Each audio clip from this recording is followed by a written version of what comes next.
Hər vaxtınız xeyir olsun, hörmətli tərbiyəçi müəllimlər və tərbiyəçi müəllim olmaq istəyən namizədlər. Sizinlə mənəm, təlimçiniz Şimnaz Şıxverdiyeva və bugün biz sizinlə çox mühüm, vacib mövzulardan birini müzakirə edəcəyik.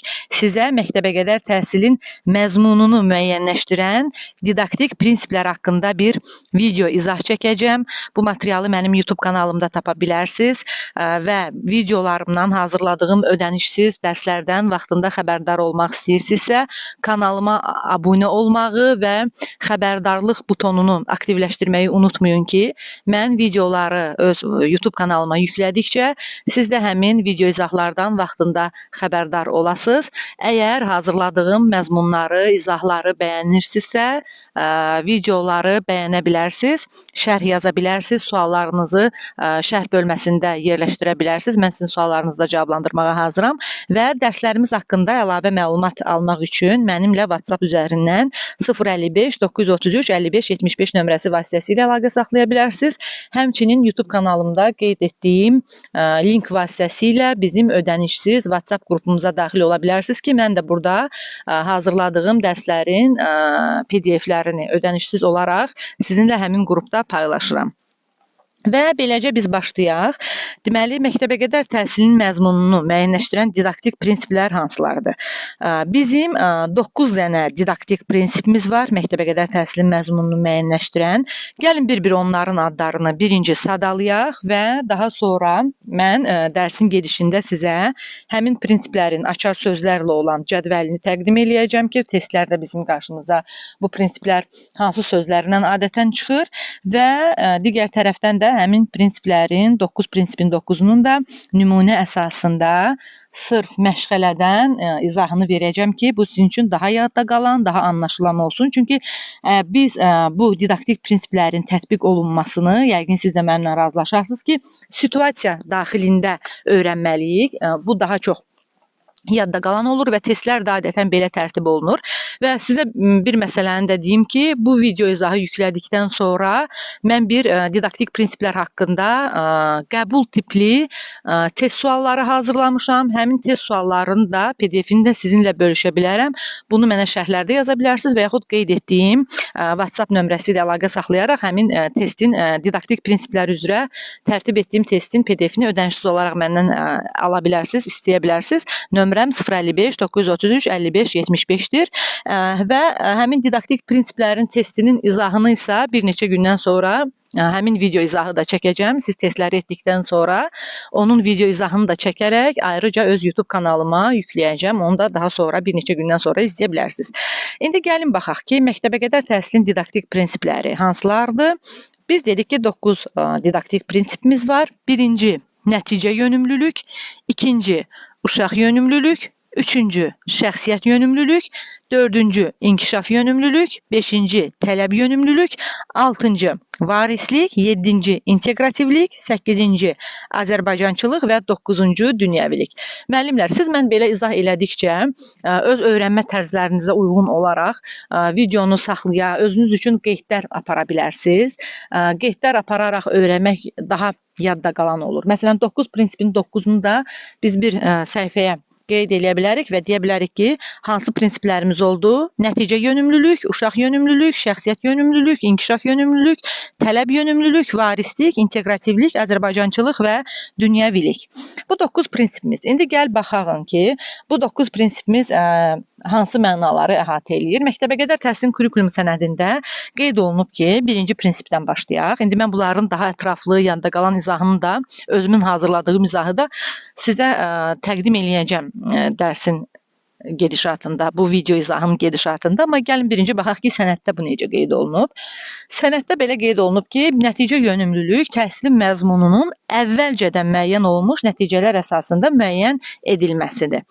Baxın, burada diqqəti biz adətən hansı sözə yönəltməliyik? əvvəlcədən müəyyən olunmuş nəticələr əsasında.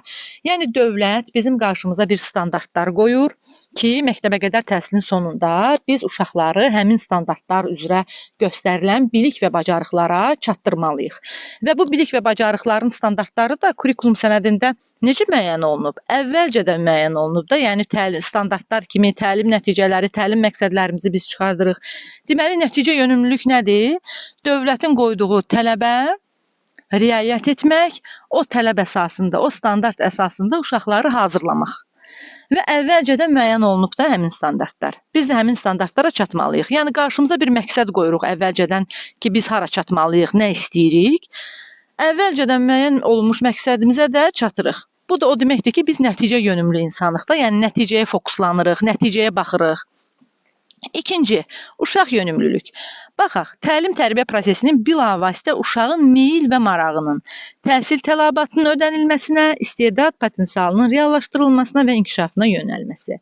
Yəni, burada biz uşaqları nəzərə alırıq, onların maraqlarını nəzərə alırıq. Hazırladığımız dərsləri, məşğələləri, hər bir şeyi uşaqların meyil və marağını nəzərə alırıq. Yəni, uşaqlara maraqsız dərs keçsək, yəni onların maraqlarını ödəməyən dərs keçsək, əlbəttə ki, uşaqların diqqəti yayınacaq, onların meyllərinə cavab verməlidir bizim hazırladığımız məşğələlər. İndi gəlin baxaq şəxsiyyət yönümlülük prinsipinə. Burada uşaqlarda zəruri həyati bacarıqların və dəyərlərin formalaşdırılması önə çıxır. İki sözü burada yadda saxlayaq. Həyati bacarıqlar və dəyərlərin formalaşdırılması. Bilirsiniz ki, məktəbəqədər təhsil müəssisəsi əsasən həyati bacarıqların formalaşdırılmasına önəm verir, verməlidir və şəxsiyyət yönümlülük də bu prinsipi yerinə yetirən bir prinsipdir. İndi açar sözlərlə mən bu məsələlərin üstündən bir daha keçəcəm. Amma hələ ki, gəlin sənəddə qeyd olunan formada davam eləyək ki, bəs inkişaf yönümlülük nədir? Uşaqların idrak fəallığının, təhsil nailiyyətlərinin davamlı təhlili və qiymətləndirilməsi yolu ilə onların bilik, bacarıq və vərdişlərinin inkişafının təmin olunması. İnkişaf yönümlülük, bax, inkişafa nə xidmət eləyir? Gəlin bir sual verək özümüzə. İnkişafa o xidmət eləyir ki, biz baxırıq vəziyyəti birinci düzgün qiymətləndirməliyik ki, burada necə bir tədris prosesi baş verir, bura nələr əlavə olunmalıdır, biz bu tədris prosesini necə inkişaf etdirməliyik? Bax, inkişaf yönümlülük budur. Amma bunu müəyyənləşdirmək üçün də nə etməliyik? Birinci fəaliyyətlərimizin nəticəsini qiymətləndirməliyik ki, nailiyyətlərimizi davamlı təhlil eləməliyik, analiz eləməliyik, qiymətləndirməliyik ki, sonradan onu inkişaf elətdirək də. Yəni, burada bir qiymətləndirmə məsələsi var. Tələb yönümlülük, 5-ci prinsipimizə artıq baxaq. Tələb yönümlülük ümumi inkişafla bağlı təhsil proqramının məzmununda fərdin, cəmiyyətin və dövlətin dəyişən tələblərinin nəzərə alınmasıdır. Bilirsiniz ki, elm daim inkişaf eləyir, dövlətin tələbləri də buna dair inkişaf eləyir və dəyişir. Yəni, tələblər daim dəyişir. Və burada da biz təhsil prosesini, proqramını qurarkən, məşğələlərimizi qurarkən də mütləq tələb yönümlülük prosesinə fikir verməliyik. Yəni, cəmiyyətin tələblərini, fərdin tələblərini, dövlətin tələblərini nəzərə almalıyıq. 6-cı prinsipimiz varislik. Müəyyən edilmiş yaş qrupları üzrə, yəni məktəbəqədər təhsildə tətbiq edilən təhsil proqramlarının məzmun və mahiyyət etibarı ilə bir-birinin tamamlaması. Yəni, burada biz nəyi nəzərdə tuturuq? Biz onu nəzərdə tuturuq ki, yeni öyrədilən biliklər mütləq əvvəl öyrədilən biliklərin üzərində formalaşdırılmalıdır. Məsələn, uşağa biz, məsələn, deyək ki, 5 dairəsində saymaq öyrədirik. Biri öyrətməmiş, 2-yə keçə bilərikmi? Və yaxud 2-ni öyrətməmiş, birbaşa 5-ə keçə bilərikmi? Sadədən mürəkkəbə doğru gedirik. Bax, varislik budur. Sadədən mürəkkəbə. İntegrativlik, baxın, bu da çox maraqlı bir prinsipdir. Təlimin məzmun komponentlərinin əlaqələndirilməsi. Yəni, siz bilirsiniz ki, heç nə tək başına baş vermir də. Yəni, uşaq hər tərəfli inkişaf etməlidir. 4 inkişaf sahəmiz var idi bizim. O 4 inkişaf sahəsi üzrə əlaqə qurmaq da bir inteqrasiyadır. İntegrativlikdir.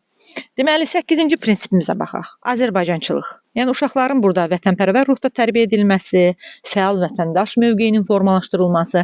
Baxın, məsələn, sizə qəribə gələ bilər ki, fəal vətəndaş mövqeyinin formalaşdırılması. Bəli, bütün bu məsələlər hamısı elə məktəbəqədər yaşda formalaşdırılır uşaqda. Yəni, o yaş dövründən başlayır.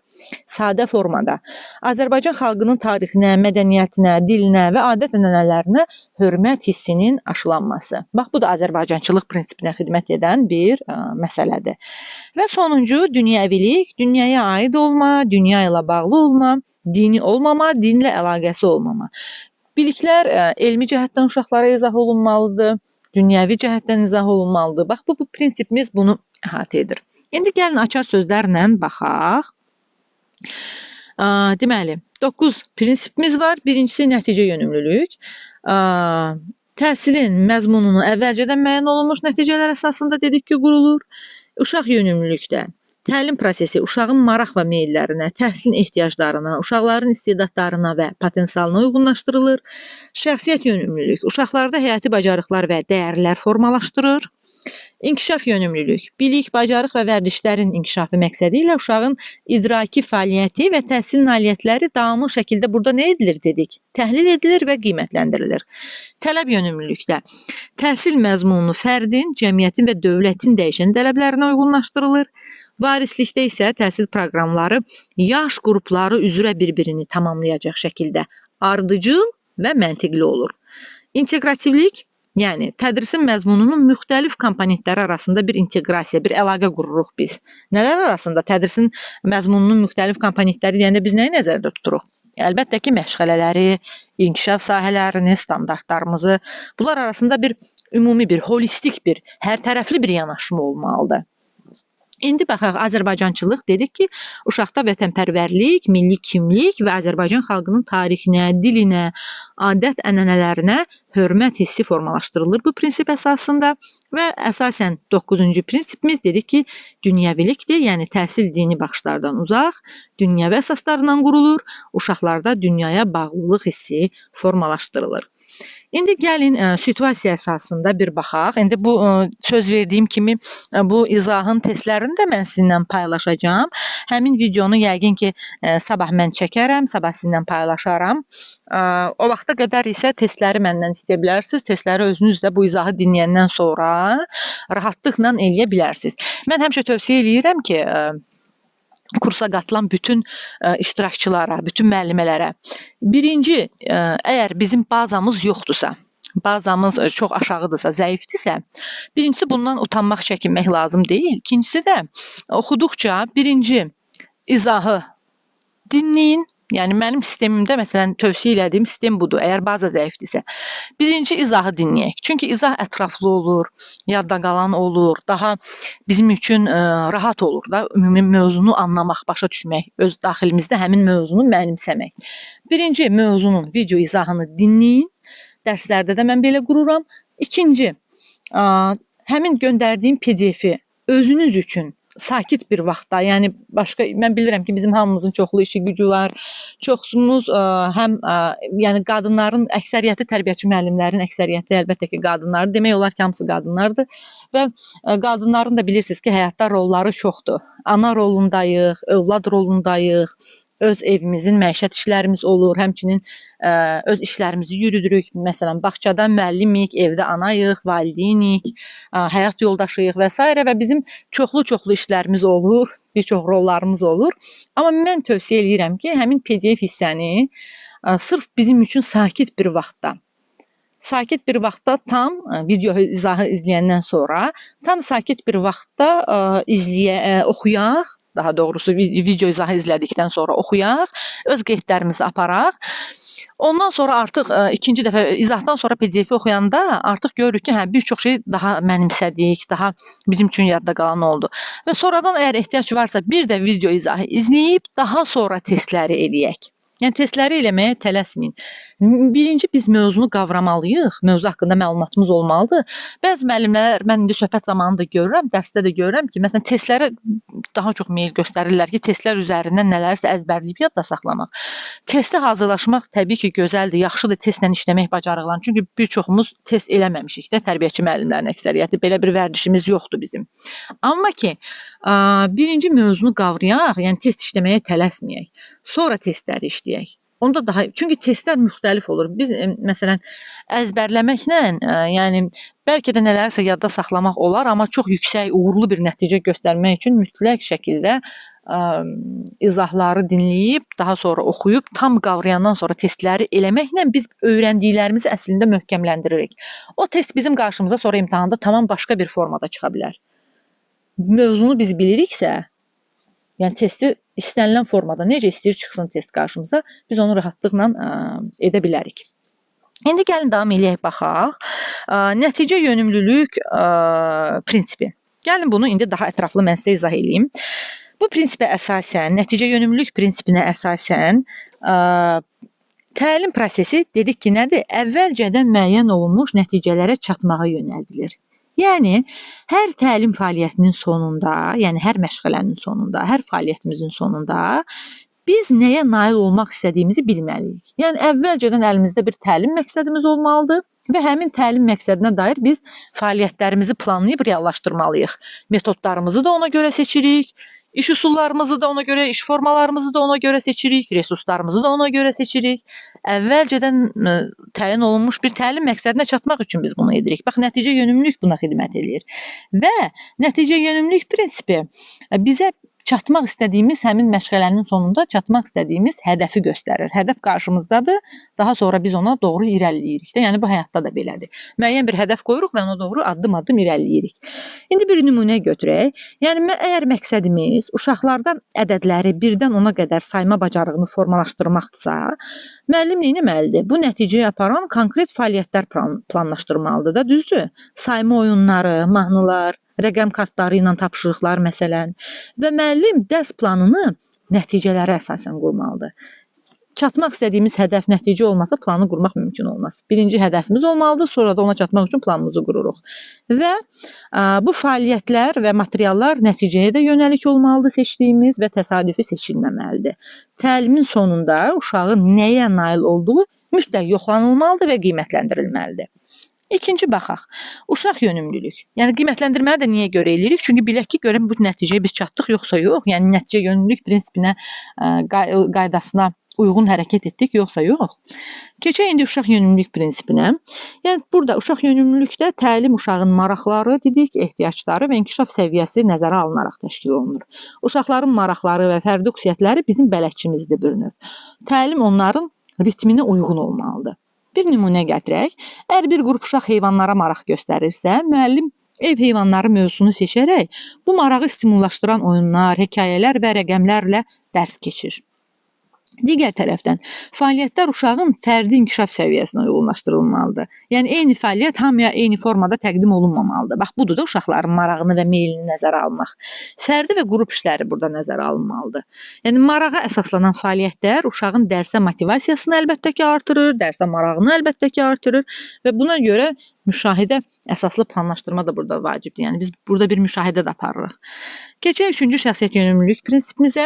Yəni, burada uşaq təkcə bilik deyil, həm də şəxsiyyət kimi inkişaf etməlidir. Bilirsiniz ki, təhsil qanununun ilk maddəsi nə idi? Biz dedik ki, bir şəxsiyyət formalaşdırmalıyıq. Və burada təlim yalnız başla yox, həm də qəlblə aparılmalıdır, mən deyərdim. Və uşağın şəxsiyyət kimi formalaşması bizim prioritetimizdir. Yəni, bir nümunə gətirək, oyuncaq paylaşma oyunu ilə uşaqlara paylaşma, dostuna kömək etmə kimi dəyərlər əlbəttə ki, aşılanır. Burada dəyərlər məsələsi də öndə idi. Şəxsiyyət yönümlülükdə bilirdiniz ki, açar sözlərimizdən biri də dəyərlər idi. Və təlim mühitində uşağın emosional və sosial inkişafına şərait yaradılmalıdır. Həmçinin, yəni bu dəyərlər də əlbəttə ki, sosial-emosional inkişafla bağlı olan bir məsələdir və mən də Adbu Sabah qruplarında tədris edirəm məktəbə qədər yaşda sosial-emosional öyrənmə fənnini və biz burada bu mövzunu çox dərindən tələbələrimizlə müzakirə eləmişik və dəyərlərin, baxın, bu şəxsiyyət yönümlülük prinsipinə xidmət eləyir. Bu məsələlər, dəyərlərin formalaşdırılması, sosial kimlik, uşağın emosional vəziyyəti və fəaliyyətlərdə burada əsas biz nəyə öyrədirik? Əməkdaşlıq, ünsiyyət, empatiya, qayda-qanuna riayət etmə kimi dəyərlərə yer veririk. Və müəllim uşağın hisslərinə və fərdi davranışına qarşı nə etməlidir? Mütləq həssas yanaşmalıdır. Bax, mən bunu qeyd eləyərdim. İndi gəlin baxaq inkişaf yönümlülüyə, bizim 4-cü prinsipimizə, nümunə əsasında. Deməli, təlim uşağın bilik və bacarıqlarının mərhələli inkişafına yönəlib burada. Təlim təkcə bugün üçün yox, həm də uşağın sabahı üçün nəzərə alınmalıdır. Bunun üçün, sabahı üçün əsasdır. Və inkişaf yönümlülük gələcəyə bir növ körpüdür. Baxın, yəni biz inkişaf yönümlülüyü bu cür nəzərdə tuturuq ki, yəni gələcəyə bir körpüdür. Bax, bunu belə yadda saxlayın. Məsələn, bir nümunə gətirək. Deyək ki, rənglər mövzusu tədricən dərinləşdirilir. Əvvəl kiçik yaş qrupunda rəngləri tanıma, məsələn, uşaq nə deyir? Rəngləri tanıyır da, deyir, bu yaşıldır, bu sarıdır, bu mavidir, bu qırmızıdır. Daha sonra tətbiq, yəni daha yaş qrup qrupu böyüdükcə bir tətbiq eləyir həmin rənglərlə və daha sonra da analiz gəlir artıq, təhlil gəlir yaş qrupu böyüdükcə. İndi baxırıq və təlim prosesi burada əsas məsələ nədir? Sadədən mürəkkəbə, yəni zəncirvari şəkildə qurulmalıdır. Yəni eyni mövzular dərinləşdirilərək təkrar edilir burada. Və müəllim bu bir növ bir qədər varisliyə də bənzəyir, amma burada bir fərq var. Varislik prinsipinə gələndə mən sizə bunu izah eləyəcəm. Bunları bir-birindən qarışdırmayaq. Müəllim uşağın inkişafını müşahidə edir burada və uyğun tapşırıqlarla təlimi neyinir? Fərdiləşdirir, diferensiallaşdırır və inkişafın qiymətləndirilməsi müntəzəm və mərhələli şəkildə burada aparılmalıdır. İndi gəlin tələb yönümlülük prinsipinə baxaq. Tələb yönümlülük deyəndə biz nəyi nəzərdə tuturduq? Təlim yalnız uşağa deyil, həm də cəmiyyətin və dövrün ehtiyaclarına əlbəttə ki, cavab verməlidir. Dünya dəyişir, uşaqlar da dəyişir, biz də dəyişirik, biz valideynlər də, müəllimlər də dəyişirik və dəyişməliyik həmçinin. Yəni dünyanın tələblərinə cavab verməliyik. 10 il bundan qabaqki tələblər artıq indi aktual deyil. Tələblər daim dəyişir və təlim dövrün tələblərinə burada cavab verməlidir. Bir nümunə gətirək baxaq. Rəqəmsal bacarıqlar deyək və texnologiya ilə tanışlıq fəaliyyətləri məsələn proqramlara daxil edilir və müasir dövrün tələblərinə uyğun yeni mövzu və vasitələrdən istifadə etməliyik biz tərbiyəçi müəllimlər burada. Ailə, icma və dövlətlə əlaqə saxlanılaraq təlimin məzmunu çevik şəkildə tənzimlənməlidir. Və yəni tələbə uyğun tənzimlənməlidir. Yəni proqramlar dəyişən tələblərə cavab verəcək şəkildə, dövrü şəkildə yenilənməlidir. Yəni tələblərə cavab verməkdir burada əsas məsələ. Və varislik 6-cı bizim prinsipimiz, yavaş-yavaş yekunlaşdırırıq. 9-cu prinsipimiz dünyəvilikdir. 3 prinsipimiz qalıb. İndi baxaq, diqqətimizi tam toplayaq. Deməli, hər yaş dövrü əvvəlkinin üzərində qurulmalıdır, yəni varisliyə görə. Məzmunlar bir-birini tamamlamalıdır burada. Yəni hər yeni bilik əvvəlkinin üzərində qurulur. Bu ardıcıllığa riayət etmək əsas şərtdir. Baxın burada varislikdə. Bir nümunə gətirək. Deyək ki, 3 yaşlı uşaqda rəng tanıma bacarığını formalaşdırdıqdan sonra 4 yaşda rəngi qruplaşdırma, 5 yaşda isə artıq rəngləri uyğunlaşdırma öyrədilir. Yəni yavaş-yavaş məzmun mürəkkəbləşdirilir. Yəni təlim planı burada nədir? Əsas yaş qruplarına uyğun və pilləli şəkildə hazırlanmalıdır.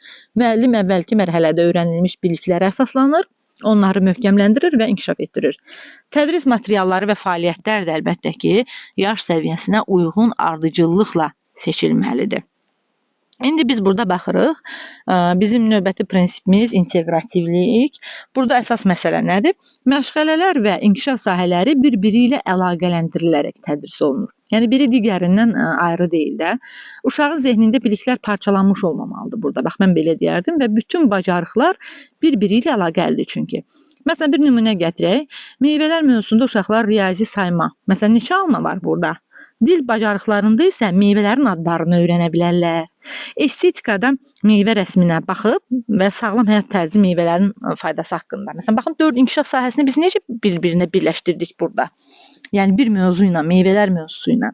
Və mövzular məşğələlər arası əlaqə əsasında seçilməlidir. Yəni biz təsadüfi bunu seçmirik. Məşğələlərimizə baxırıq ki, indi digər məşğələdə hansı tələb var, hansı mövzu var və o metodik vəsaitə baxaraq bunu təyin edirik. Və onların arasında bir əlaqə qururuq. Yəni təlim bir mövzu ətrafında çoxşaxəli bacarıqları inkişaf etdirməlidir. Baxın burada çoxşaxəli bacarıqlar inteqrativliyə aid bir açar sözdür və müxtəlif fəaliyyətlər eyni məzmunu fərqli bacarıqlarla əlaqələndirməlidir. Baxın burada biz nümunə gətirdik ya. Dedik ki, sağlam həyat tərzində meyvələrin faydası fərqli bir fikirdir, amma estetikada meyvənin rəsmi. Məsələn, bu da bir fərqli bir fikirdir. Amma ikisini birləşdiririk, fərqli bacarıqlarla əlaqələndiririk. Aydındırmı?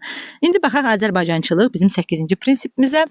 Deməli, təlim uşaqlarda milli kimlik, vətənpərvərlik və dedik ki, mədəniyyətə sevgi formalaşdırılmalıdır. Uşaqlar milli kimliyini tanımadan dünyanı tanıya əlbəttə ki, bilməz. Birinci milli kimliyini tanımalıdır ki, sonra da dünyanı tanıya bilsin və Azərbaycançılıq prinsipi bizim əsas dəyər daşıyıcımızdır.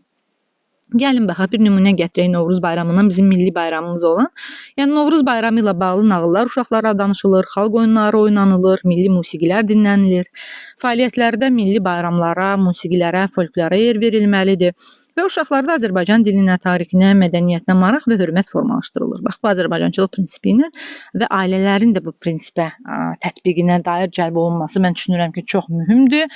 Çünki bu bir dəyərdir Azərbaycançılıq ideyası. Və dünyəvilik. Təlim elmi biliklərə və dünyəvi dəyərlərə, əlbəttə biz dedik, əsaslanmalıdır. Elmi və bəşəri dəyərlər uşağın həyat yolunu işıqlandırır və nümunə gətirək. Məsələn, deyək ki, gecə-gündüz, planetlər və təbiət hadisələri haqqında mövzular uşaqlara elmi əsaslarla əlbəttə ki, təqdim olunur məktəbə qədər təhsil müəssisəsində. Tərbiyəçi müəllim də buna diqqət yetirməlidir və fəaliyyətlər bəşəri insani dəyərləri, hörmət, əməkdaşlıq, dürüstlük kimi əsas dəyərlərə əsas götürməlidir.